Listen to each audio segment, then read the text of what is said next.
Hi, everybody, and welcome to Cambridge Photography Week and our on-demand content. Delighted to have HAM the Illustrator with me today, and we're going to be talking about NFTs, what that means, and also what it means for building communities and sharing your work with the world, whether you're a photographer or an artist. Let's get on with the chat. How you doing, HAM? I'm doing great, Chris. Thanks for having me. Good stuff. Thanks very much. Let's dive straight into it. Let's start off with just telling us a bit about yourself. Oh, where to begin? It's been a long journey getting here. I guess you already said it. My name's Ham. I go by the name Ham the Illustrator. I'm an artist who came on a long journey to get here, but I used to be a photographer when I moved here to London at 18 and went around nightclubs and did events and then leveraged that into eventually becoming an artist and the music producer and a composer. And most recently in the 2019, 2020, I became an NFT artist. As the world was moving into this space, we ran one of the largest groups on Clubhouse. I think it was almost 100,000. It was the third biggest room on the entire platform. And it was all dedicated to artists and creating space for them, but also educating people into the new opportunities and NFT.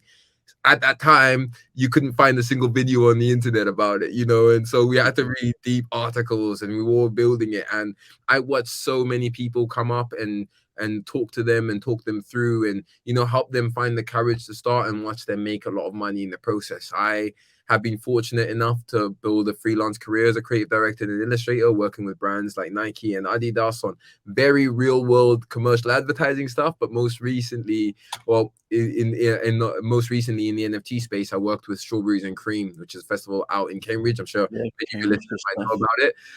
So them and Sony approached me and they wanted to launch their own NFT collection for their festival. And they wanted to be the world's first festival to have an NFT collection. So together we worked on taking their headline acts, turning them into superhero trading cards that allowed their festival goers special perks, VIP sections, opportunities to meet the artists, sales discounts, a bunch of really cool things. And I just thought it was great. No, and not only am I making cool artwork that people can own, but it's got actual real purpose, which immediately showed me that this isn't just a novel thing. You aren't just buying a JPEG. You aren't just buying a photo.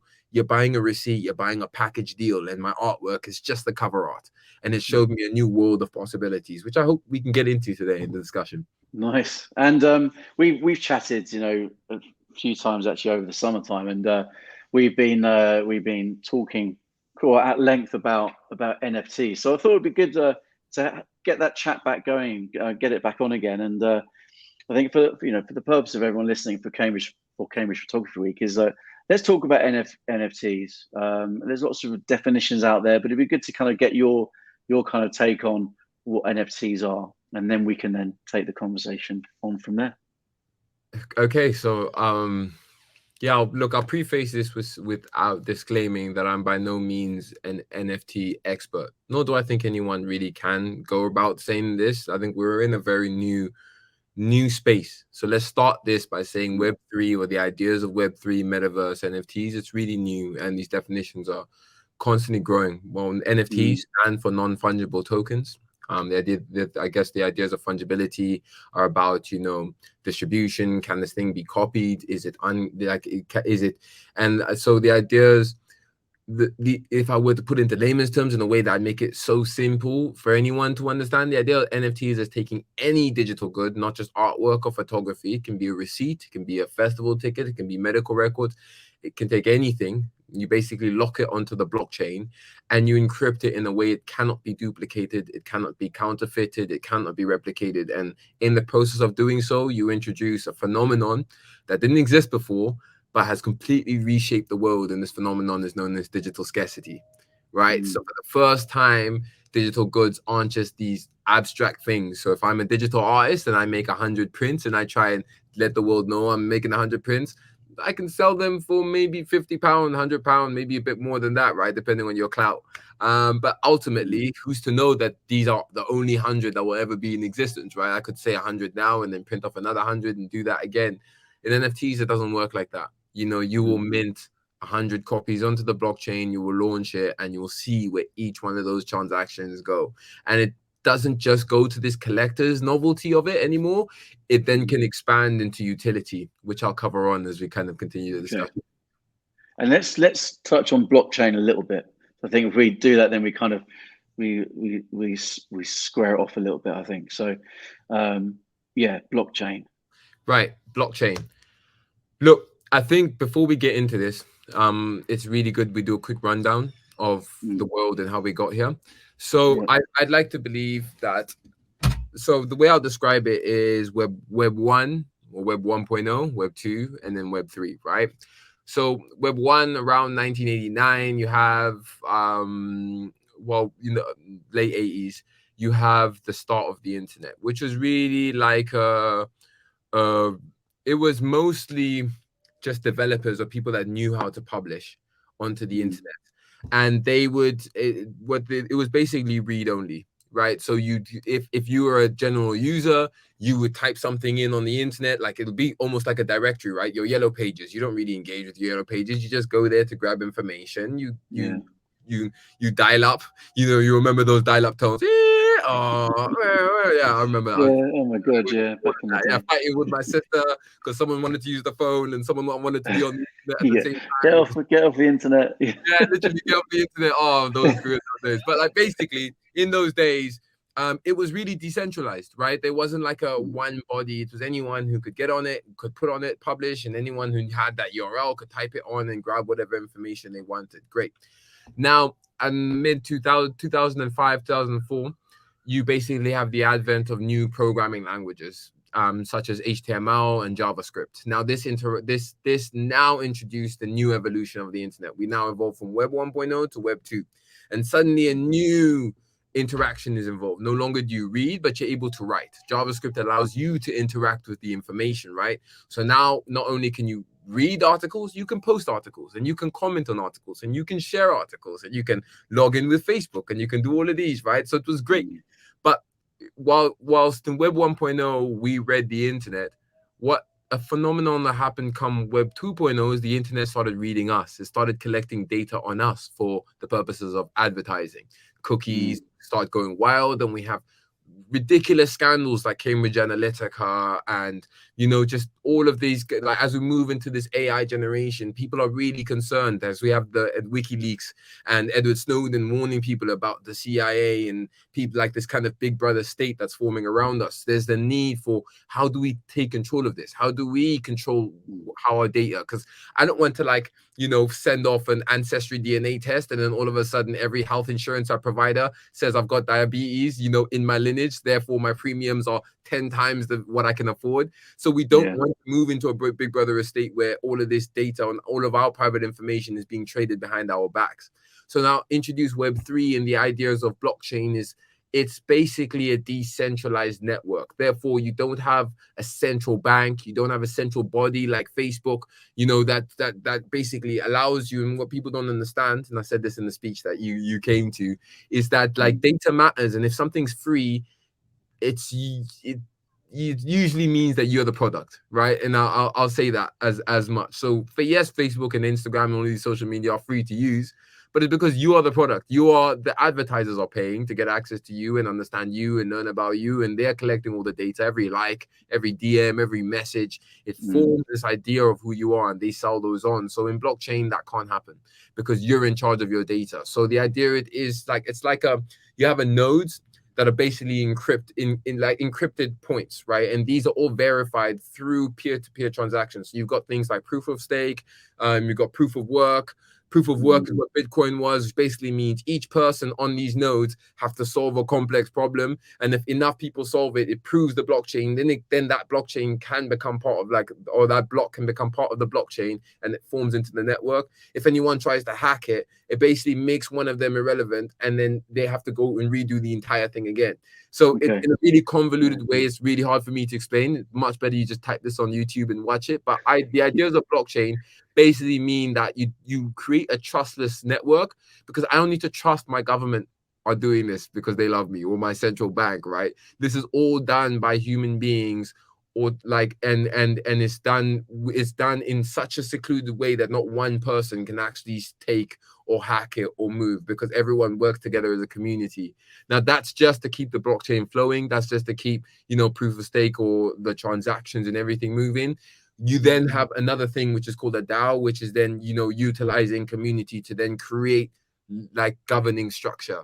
And so it's a basically, when I said at the beginning that we're in a new world, we are in a new world, in a new precipice of digital age, where we as individuals become builders, and we set the grounds and we set the laws. And it can be a wild, wild west, which, in some ways can be a dangerous thing, but can also provide enormous opportunity. Yeah, definitely.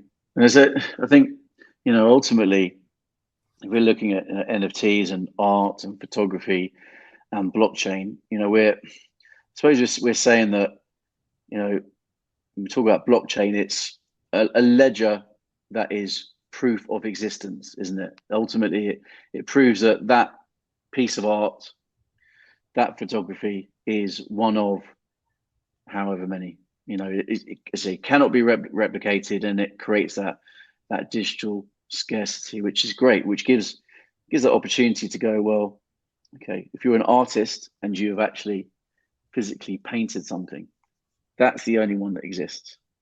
So you get that with digital content now. So that sounds pretty exciting. It may be, for a lot of people, it might be a few years ahead, but I think it's worth talking about it, because at least it can be on people's radars. But this thing about actually being able to have that digital scarcity and to be able to share that with people, that seems a pretty exciting opportunity for artists and photographers. I mean, it's probably the most important, but like, as I said to you before we started this, we're in a really interesting time right now. And I'm glad you, like, when you explained about this truth, the blockchain is almost like a ledgering system, and it creates all of these really unique serial codes. And it goes so much that we could blockchain grocery items, right? A tomato that's farmed in South Africa, and immediately once it's been farmed, you basically, like, you give it a serial number, you put it onto the blockchain, and you can track as it moves and as it goes. The nice thing about blockchain is things can't be erased, they can only be added on. So in many cases, in order to upload another one, the first one needs to be burnt and then re-uploaded, right? And burning just basically means you destroy it off the blockchain. But it's not just a quick edit, I'll quickly wipe this over so no one can see me. It almost is this world where someone can't lie to you and say I've sent you something when they haven't, because it's all on the blockchain. It's all visible for everyone to see. If you have the right serial numbers, you can almost instantaneously find and validate real transactions. Again, we're talking about a trustless economy, right? Where I don't have to rely. I've seen so many creatives build on MySpace, and like build millions of followers on MySpace only for MySpace to no longer exist, or build an amazing mailing list only to realize people don't really read email anymore, don't open, and the open rates have dropped. So I think we as creatives, we're always trying to look for tools to get exposure, but not only tools to get exposure, but ways to connect, ways to grow relationships with our audience, with our collectors, with the people that really love our work. So now moving into this opportunity, I'd like to imagine this as like your opportunity to build your own house rather than moving into rentals, and the rentals never have the right amount of light, they never have the right space, everyone's noisy, things are falling apart, you can't get 24/7 access when you want it. It's just like, it's not your rules, so you don't get to live it how you want. Whereas with blockchain, it can be. And it's all about how you want to build it. There is no one fits all, and there are many. And the nice thing about this NFT world is it's huge in the photography world. And I know when we came up in early 2020, when all of this hype started blowing up, most of the people that were absolutely smashing it in the bull market, which basically means during this hype era, were photographers, and they were incredible photographers that kind of just weren't your average run of the mill. They had really good stories. They'd go into these rooms, they'd speak about their work, and the people that really fell in love with that vision, with the story, they fell in love with the work, they wanted to be a part of that photographer. So almost think of blockchain like Patreon on steroids, right? Like it's like, instead of just sending £3 a month to some photographer and you can get his exclusive access, all of a sudden I can own a part of that photographer's work, and when I sell it, I keep a royalty on that, and it always goes back to the photographer because you put it into smart contracts. So you're suddenly selling digital prints, and you don't have to, if you don't like the idea of just selling JPEGs. Mind you, we're not selling JPEGs. It's not about the JPEG. You can put a PDF, a JPEG, you can put whatever file format you want. It's about the receipt. What we're selling is receipts. Because anyone can make a Banksy print, anyone can get a Banksy print of Google and put it onto the blockchain and claim this is a Banksy print, right? But how the blockchain actually works is you will only ever buy Banksy prints from the verified Banksy account, right, on the blockchain. And forever, and all the transactions, anytime Banksy uploads, you'll be able, no matter what marketplace it's sold on, you will see that, or that in theory, you'll see that origin. So the idea of you are now, as most of us in this game, most of us who are creatives, whether you're photographers or artists, we're in the battle for intellectual property. And how do we monetize off our IP? How do we build with our IP? How do we license out our IP? But make sure that people aren't saying, if you're, making my artwork and saying that you're gonna, use it for t-shirts, and you'll tell me how many t-shirts you make. I'm like, oh, great. But no, like, I'm not gonna do that. I'll license these out, and I want you to mint them on the blockchain, and I want to see every transaction and every sale, so I don't have to trust you. Right. And we can build. And I mean, this, I just think we move into a world where the structures that make sense to your business, or the kind of relationship you want to have with your fans. For instance, I don't want to just sell a print. Maybe I'll sell a print, and maybe that print will also come with an original piece, but maybe that it will also come with like unlimited or free. Like, if you're one of my collectors, from one of my NFT collectors, you become part of like an exclusive members club where you might get access to his private Discord, or you might get free 50% discount off my stores for life, or you might get personally signed things or personal commission. So I get to slap on all of these benefits rather than you just come into one of my shows, buying a print, and be done with it.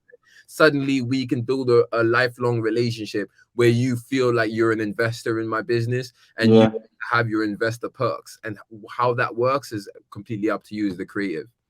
But it's just similar to, like, so if you look at fan-owned football clubs, or if you look at clubs and societies, photography clubs, sports clubs, where you pay a sub every year and you pay fees to be able to be involved in something. There is an element of ownership and access to that community that you wouldn't get if you didn't do that. So I think that's fantastic. I mean, from a photography perspective, it's not something just for the photographers who sell loads of NFTs and make loads of money from it and have these big Patreon communities. It's actually these communities that can actually, invest together in having exhibition space, for example, or they can invest in having, running events for the region to be able to share and talk about what they're passionate about. And if they can make some money on, as well from it, then at least it sustains itself, or it becomes, something more to be able to enable you to do more of what you love doing. Absolutely. I mean, this speaks to the ideas of, utility is really, like, if you wanted to ask me, if you were like, Ham, what's the difference between NFTs now versus NFTs in 2020? Look, like, I was there. I was a part of this world, and it was really crazy watching people that had just picked up a pen, for the first time, and immediately jump into NFTs and make thousands of dollars, and everyone was buying them, and no one knew what they were buying. But all of a sudden there are these celebrities, and when my mother, who's like a proper African woman, not technological at all, started asking me if I'm doing NFTs, I was like, this has gotten way too popular right now, right? It can never be a good thing when your mom is telling you need to be on something, and I was like, I guess I'm always skeptical. Like most people, was scared this was just going to be a Ponzi scheme kind of thing, and people were going to get exploited. And unfortunately, as with any great invention, it can be used for good or bad. And there were immediately tons and tons of floods of opportunities, people that were making projects, getting influencers, hyping it, selling the dream to their collectors and their fans. As soon as people bought into it, these communities were founded, and then 2 or 3 months, they call it a rug pull, but basically it means when you just disappear. All of these people have bought into this vision. They love it, whether it's novel, whether it's humorous, it doesn't matter. They love the idea, they love the project, they wanted to be a part of it. Some of them wanted to flip, which you had people that were genuinely about this, that just loved the idea of the relationship with the creators. And there are other people that were like, look, this is going to be the next big thing. If I buy it now, 2 weeks, I can flip it and make more money. So you always had these two, the financial versus the creative interests kind of moving. And as with most things, I think the markets regulated and everything kind of took a massive dip. Ethereum became really inefficient. The amount of people that were using it meant gas fees shot up, which basically meant that if you were trying to sell, an artwork for £200, people probably would have to spend £200 on just the gas fee, the transaction fee, which makes no sense, right? Like, why would I? It's like going on eBay and your shipping being more than the goods that you wanted to buy, right? It doesn't make any sense. So obviously, less and less people like wanted to buy, and it just became a really hard environment for transactions to happen. But it also leveled because Ethereum was so much Ethereum, which by the way is a blockchain, one of the leading blockchains, because of its utility. Ethereum was so far ahead, but now we entered into the bear market, which I like to imagine is like a bear going into hibernation, right? So all the markets kind of take a massive drop and all the value, and people lose money. Whereas I'd like to redefine that as you only lose if you sell. So a lot of people that built in this, if you held on to it, you basically wait it out and wait for the markets to regulate. But the people that came in here for a quick flip, they suddenly were like, oh no, this is all a scam, bail, abandon ship, which, for those of us that were really builders in this, we were like, finally, thank goodness this has happened. Because the way these things were shooting up, it was just so, it's like your friend that's losing, 5 stone every week. It's like, listen, like, I'm really happy you're losing weight, but like, this can't be good for you. You know what I'm saying? Like, we need to let's try and figure out, let's slow it down and let's try and do this in as healthy a way as possible. Because we want this to be not just a novel thing, because the technology can really change. So now you enter into this new world, this bear economy or this bear market, and really the hype is gone. Most people that thought, like, forget the Bored Apes and the Snoop Dogs and the celebrity culture and all of this hype and the Jimmy Fallon shows and everyone trying to buy these monkey profile pictures. And I remember getting DMs. Everyone wanted me to design their 10,000 collector, and literally my DMs were just insanity. Whereas now we've moved into a world where that doesn't happen. Not everyone's trying. People now making noise aren't there because they think they're going to make more than $1 million in like a couple of months. Everyone here is trying to build for this next evolution for when it comes up. So I think we're in a really great opportunity to not be covered in just noise. Before, if you were trying to get into the space, 1 million people were trying to sell you a course on it. They were trying to get you to do this. They were trying to squeeze it out of you without the value. Whereas I think now, without so much noise, there's actually a chance for you to build something genuine. You can understand the different blockchains and discover them and see what fits with you, what you actually believe in, what you want to try out and test it out. And again, you don't have to worry. The problem is trying to hop onto an open marketplace means you're a really tiny fish in a massive pond. Whereas I think the better place to be is building on a new platform, building on a platform that's maybe not as saturated, and bringing in your audience and focusing on that relationship there. And you can, as you build that, you then build more. You build more.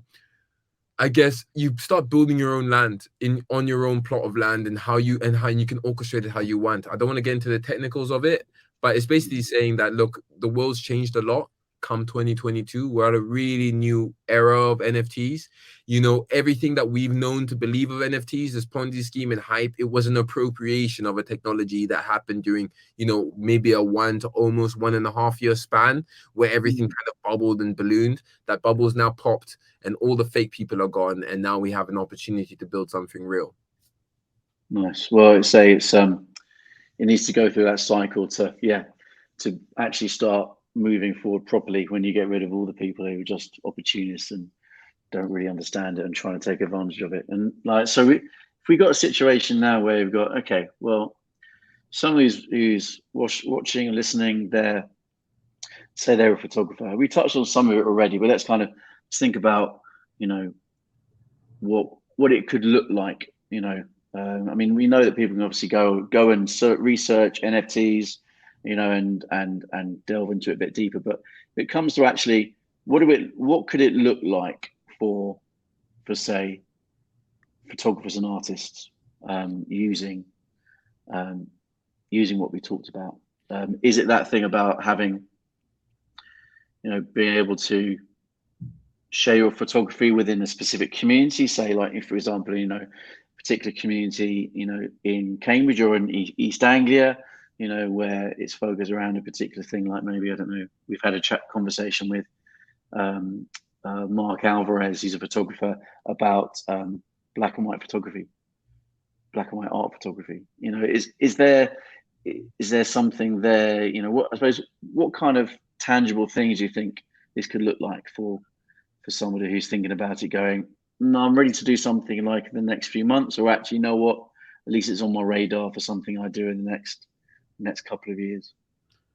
So there are many, to answer this question, it's, I guess, to run through different potential for this use case that you gave me. Like, where would I start if I was in this person's shoes, and what would I go? Well, first, yeah, I try and find photographers in the NFT space, right, and see where they are, and quite notable people. I think immediately when you want to move into a new space, it's probably better to learn first and to add value to the community and just hop in. Like in the early days of Clubhouse, you can just open up the Clubhouse app, try and hop on the stage and mic. You'd probably try and figure out what's going on. Like, I'm going to enter into this room. I'll sit down for a good 10 minutes, 20 minutes, see what the vibe, see what the protocols are, what's the jargon. Okay, I don't understand this word or that word or that word. So I'll come a few more times till I really get it. You know, when I feel confident, I'll get up and ask a question. I'll be like, sorry, guys, I'm a noob. I'm probably going to ask really stupid questions, but I'm really curious to get into this. You build relationships. You ask for help. How do you get started? Where are the best places to get started? If I'm a photographer, if I do this kind of photographer, there are already existing marketplaces. So, in marketplaces are better for certain things. For instance, OpenSea was really good for, you know, you could, it's like an open marketplace. So a lot of these 10,000 collectors stuff went there. Whereas the more curated spaces were like Nifty Gateway, Super Rare, where you had to apply to get into them. You know, your work had to be a certain quality, but it also meant that the users or people viewing those marketplaces had an expectation. If you made it onto there, suddenly you had more clout. You know, and it was quite a big deal. And oftentimes you'd be backed with a launch of your collection. So I think the first thing is to research and to learn. YouTube is your best friend. There's so many videos now. When we started in 2020, I remember trying to get onto it and there was nothing on YouTube, right? This hadn't existed in the world yet. Whereas now there's complete courses breaking down even the niches. Like if you're a photographer, type in photography NFT in YouTube and just watch all of these photographers basically speaking about their journey and how they moved into it. Now, beyond all of that, like, what do I do? How do I think about how do I take my existing collection or a collection I'm about to make, and how do I think about like incorporating NFTs into this? How do you typically work, right? Like when you finish a collection, do you have an agent? Do you have a gallery? Do you send it up there? They then, you know, they go and exhibit for you. You hope for the best. Maybe try and ship it around. Like, I think that NFTs aren't a replacement, but an enhancer, and they're a storytelling tool, right? And I really think at the end of the day, this is always about storytelling. NFTs, you're not just gonna upload. This is the misconception so many people had just when they came to me and they were like, "Ham, just do NFTs. You're gonna make millions." It's like, no, there are millions of people trying to do NFTs, and most of them are flopping. Why are they flopping? Because people think you just upload it on and your job's done, and people will find you and you'll become the next big thing. As with most things, people want that, like, you know, that fat burning pill that you just take and all of a sudden you shed off all of your winter fat, right? That's not the way the world works in practicality, you know. And I think it's a good thing, because I think we need to differentiate the people that are really here, like for the right reasons and are really here to build, versus the people that are just lazy and don't really want to try hard or work hard. So NFTs, and because there aren't a lot of people in this, it's about the story. Like, why, if I'm not someone that has a wallet and I'm not in that, like, it's much easier to convert people in marketplaces. So that's another thing, right? When you choose your marketplace, maybe you want to consider how many people are there, maybe you look at existing artists on that platform. Maybe you look at Polygon, or you'll look at Solana, or you'll look at all of these. You'll type in these, look at their marketplaces, look at artworks, look at photos. See, okay, this one, look at the comments, see how people are engaging, and you can find, okay, this one might be oversaturated. This one might be too big. If I go there, I'll just be lost in the noise. Maybe this one, it's not as big, so I'm not going to have as many views, but there is still an audience. Remember, even 100 people, 200 people, that's a lot of people, you know, especially if they're going to be collecting. And you even look and you're like, well, look, all the photography that currently exists on this network is pretty average. Like, my stuff is like a bit above this. So, you know, and depending on how small the network is, you can, there's the opportunities. So I'll speak for myself, and maybe people will look and be able to decipher. I remember when I was approached by Strawberries and Cream to do their NFT collection, the idea was simple. we're hosting a festival. We're selling tickets for this festival, but we want to add in an extra element, not just the ticket sales, but also how do we, because festival goers, they'll get hyped up, they'll buy the ticket, they'll bring their mates, that's done, that's it, done. Maybe I'll have some photos. But how do we create a longevity with them, right? So what if we created NFTs for our ticket holders? So cool. And now we're bringing HAM the Illustrator. HAM, can you make us like superhero trading cards, digital trading cards of all of our headline acts for this year? And we'll make it super cool and people can buy into that. Now, when people buy in that ticket, not buy the NFT, not only do they get a ticket to this year's festival, they also get a special like NFT holders area at the festival for just people who had them and their friends and their plus ones. You also had meet or greets with the artist in which you own the NFT for. You also get a discount for the next 3 years of tickets. So you see, all of these were slapped on. Whereas before, I would just go on, the website and buy a ticket, and that was it. That's all I got. Maybe at best camping, or some benefit. So when we think of our collections, it's the story of the collection. What is this collection? What does it make sense for? So when I'm thinking, I'm working on a collection right now called Ancestral Futures. So when I'm thinking of it, I'm looking, and I guess my niche is I'm a Black NFT artist and I create art that's really Pan-African. So I'd first want to find communities within that space and try and see where people are at, where are people feeling, and maybe I do a collaborative project. Maybe to start it off and test the waters and work with more experienced people. And maybe I start off really small. Maybe I just upload one as opposed to a full collection. And I just launch one little collection and I test out the waters. I launch it on, and maybe I only upload three prints of this one print. I upload 3 and say these 3 get all of these benefits, just to see 3 people buy into you and build that relationship and sell that collection out. And you can market it. It doesn't have to be 200 sold out for people to take you seriously.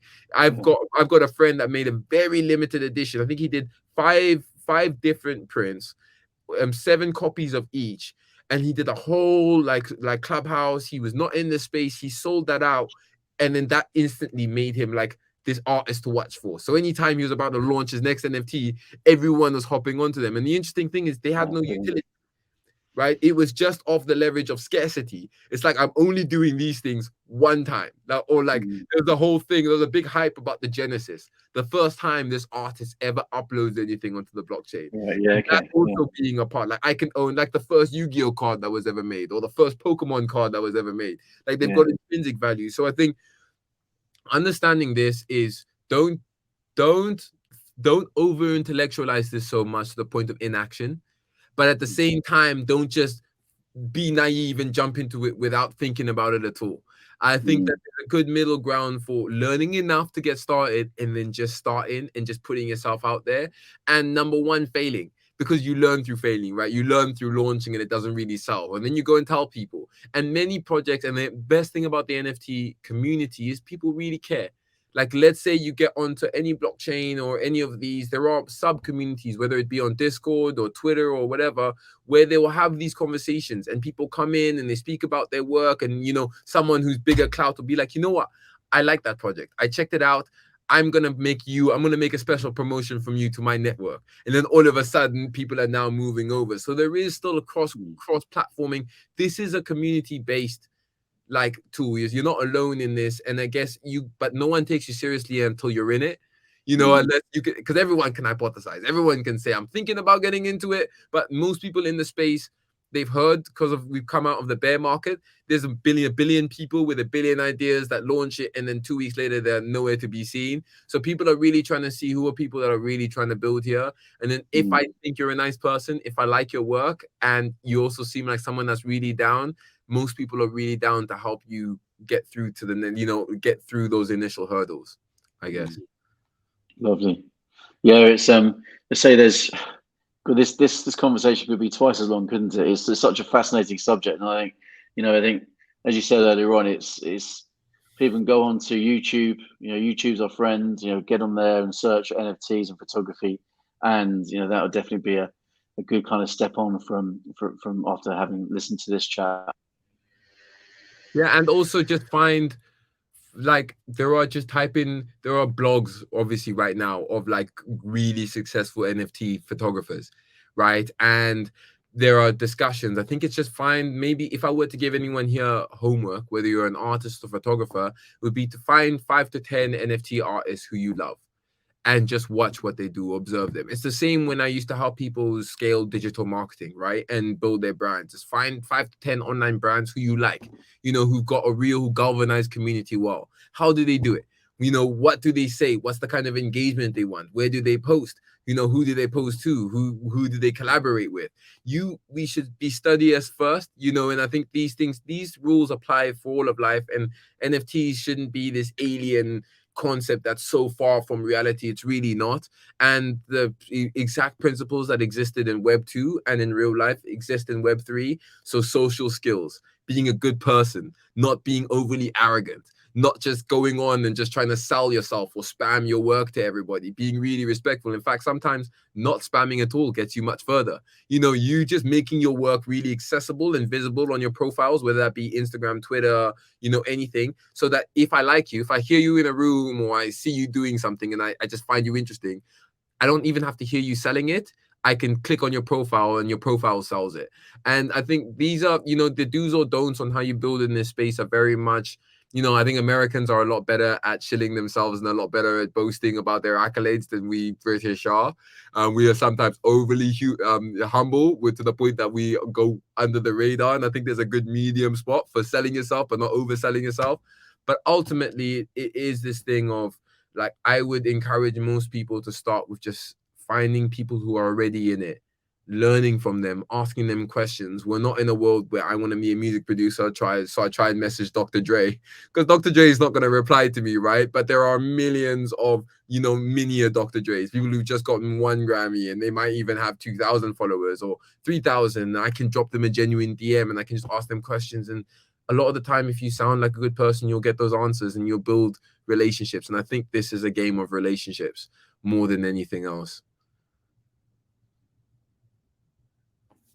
Your audio seems to have cut. 1 second. I can't hear you. You can hear me now? Yes, I can hear you now. Because my headphones have run out of battery, so it must have then muted me. I didn't say anything, did I? Yeah, so that's cool. We can continue then. So it's what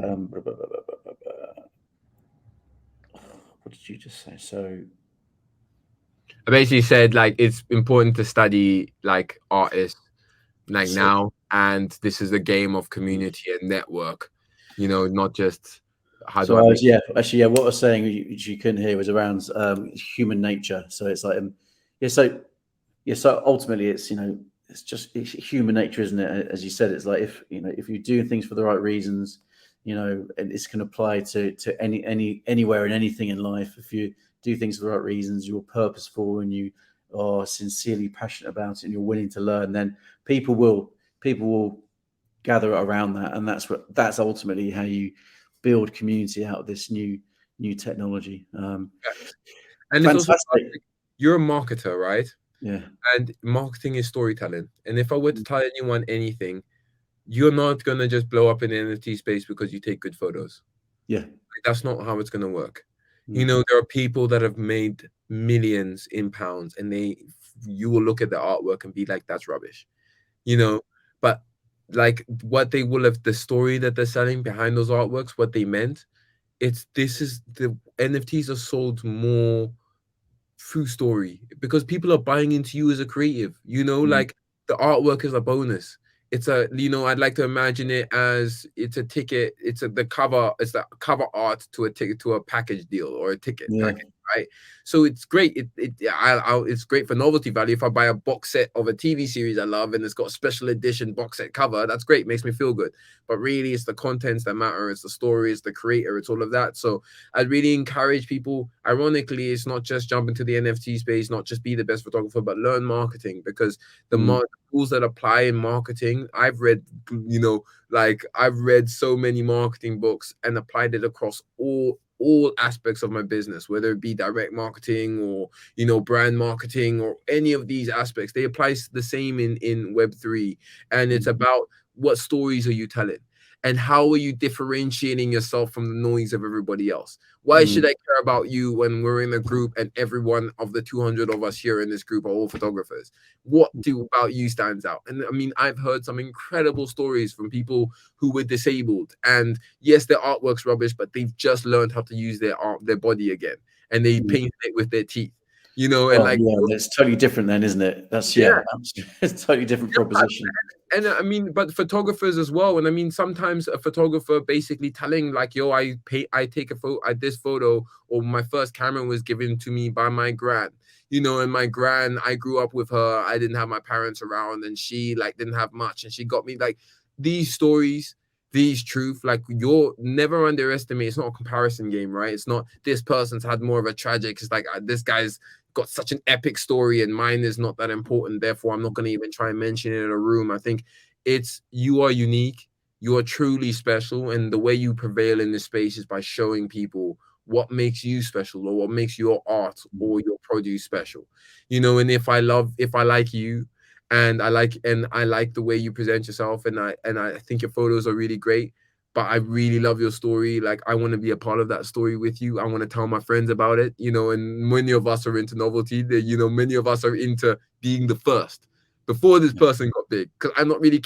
care about the pop, right? I don't want to hop on Justin Bieber or any of these things once they've blown. Whereas if I could have been the first investor of that person, then that's a huge part of why people are in this space. So I think, you know, presenting yourself in the right way and telling your story in the right way, that those things matter a lot more than having the biggest amount of followers, or, you know, one of those other external factors. So I'd say start there. After, beyond your research, but beyond launching, I'd say start with a collection that means something to you. Don't look externally out to the world. Don't say, oh, these are selling, so I must make these and launch it, because it's just not authentic. Authenticity is key.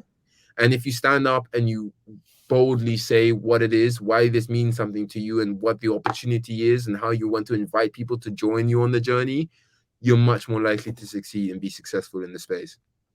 Technology is the last thing you think about, isn't it? And I think this, as you say about the story, is really important. And actually, in other conversations we've had during Cambridge Photography Week, the on-demand content has that conversation with an art photographer, Robin Stemp, and she's a journalist by background, and she tells really good stories behind the photos, you know. So she's got really good storytelling powers, basically. And also Villakini, Gail Abbott, she has that kind of writing background, journalistic background as well. And again, she tells great stories behind her photography. So yeah, absolutely, you know, big up for storytelling. And everyone has one to tell. It's just about finding the best story that they can tell, you know, that's clearly going to light something inside them, and the people that, you know, that they put this in front of. Really enjoyed the chat. Thank you very much, Ham. It's been good as always. And if anyone's interested in watching any more videos, then have a look on CambridgePhotographyWeek.com. We've got a whole host of sessions like this that we've been having throughout the week. Also, we got the Cambridge Photography Show in the Hilton in Cambridge on Downing Street on Saturday, the 8th of October. Tickets are free. We've also got workshop tickets as well that are £20. And yeah, well, thanks very much, Ham, and really enjoyed it. And if anyone's got any questions, pop them into comments, and yeah, we'll continue the conversation. Great. And thank you again, Chris, for having me. Thank you to everyone that's been listening. It's great to have you. If you have any questions, feel free to hit me up on socials. You'll find me at HAM the Illustrator, or on everything else at Made by Ham. So HAM the Illustrator on Instagram, Made by Ham on everything else. I'm really here to answer questions and help out where I can. And my door's always open, or my virtual door, so to speak. And I think finally, the last thing I want to say, beyond just going on YouTube and doing research, going into this storytelling thing, I encourage everyone, if you haven't already seen, go on YouTube and type in Start With Your Why by Simon Sinek. Yeah. Really great way for you to understand and kind of clear out all the noise around everything that we plaster around ourselves, and really get to that core center, and that's where the magic happens. So Chris, thanks again for inviting me. I love being on I love being on the podcast, and yeah, till next time. Cheers, man. Take care. Bye now.